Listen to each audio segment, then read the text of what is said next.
لیں جی، آج جو ہماری فجر کے بعد سیر ہے، جمعے والے دن عموماً جو گروپ کے اکثریت دوست ہیں ان کی یہ رائے ہے کہ جمعے والے دن چھٹی کرنی چاہیے، ایک دن جو ہے اندر ریسٹ ہونا چاہیے. لیکن ہم دو افراد بشر کالوں صاحب اور خاک سار، ہمارا یہ دل تھا کہ سیر میں کس چیز کی چھٹی ہونی چاہیے.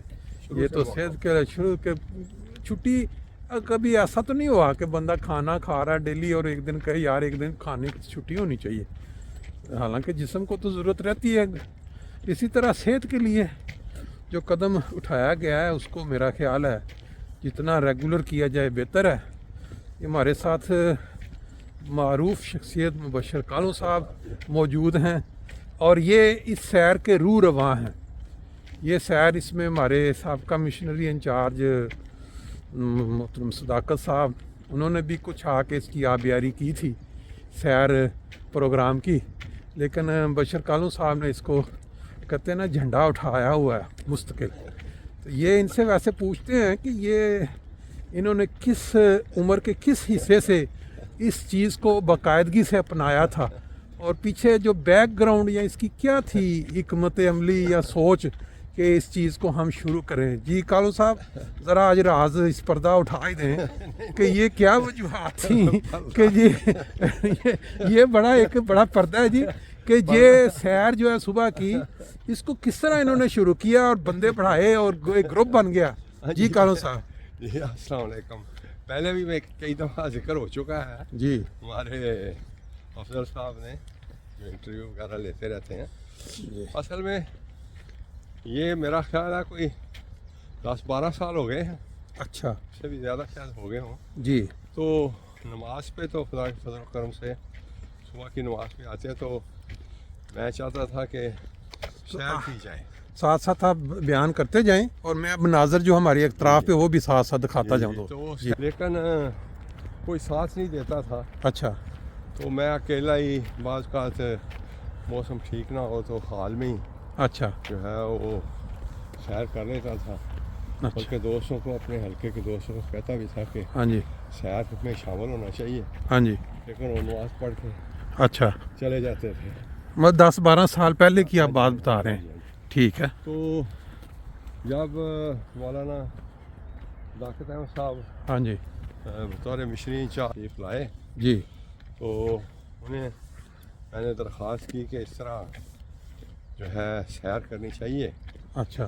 تو انہوں نے کہا ٹھیک ہے، وہ میرے بچے آ رہے ہیں تو پھر سیر شروع کریں گے. اچھا.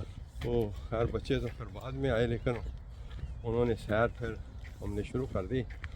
وہ پھر ظاہر ہے کہ دوستوں کو ایک اٹریکشن ہوئی کہ مشنری انچارج صاحب کے ساتھ سیر صحیح ہے جو ہے تو وہ اس طرح وہ کہتے ہیں کہ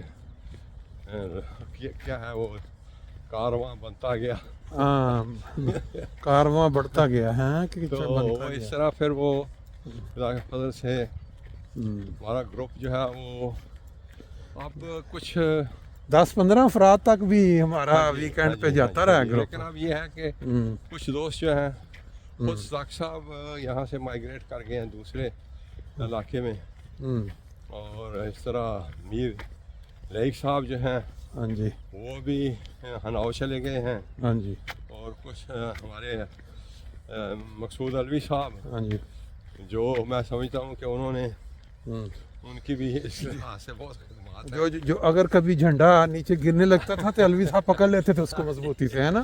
تو علوی صاحب جو ہے انہوں نے پھر ناشتے کا جو ہے سہرا ان کے سارا ہے، ناشتہ شروع کروانے والا. ہاں جی. وہ جو ہمارے آپ مناظر دیکھتے رہے ہیں وہ خود پہلے ہمیں اچھا وہ فروٹ وغیرہ کی وہ جو ہوتی ہے کیا اسموتھی کہتے ہیں، ہاں سموتھی، تو اس کا تو اس طرح وہ جو ہے وہ ناشتے کا سلسلہ چل نکلا.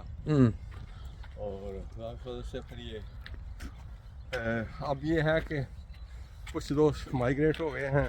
ہاں بالکل. ہمارے ایک ڈوگر صاحب آیا کرتے ہیں خود یہاں سے وہ یہاں سے چلے گئے ہوفائم تھوڑا دور چلے گئے نا. بلکہ وہ ہائیڈلبرگ اب جا رہے ہیں بچے کے ساتھ. اچھا اچھا. تو اس طرح ہم چاہتے ہیں کہ یہ سلسلہ قائم رہے اور جتنے بھی دوست اور اگر شامل ہونا کل جیسے میں نے بتایا نا ہمارے ایک دوست عمر صاحب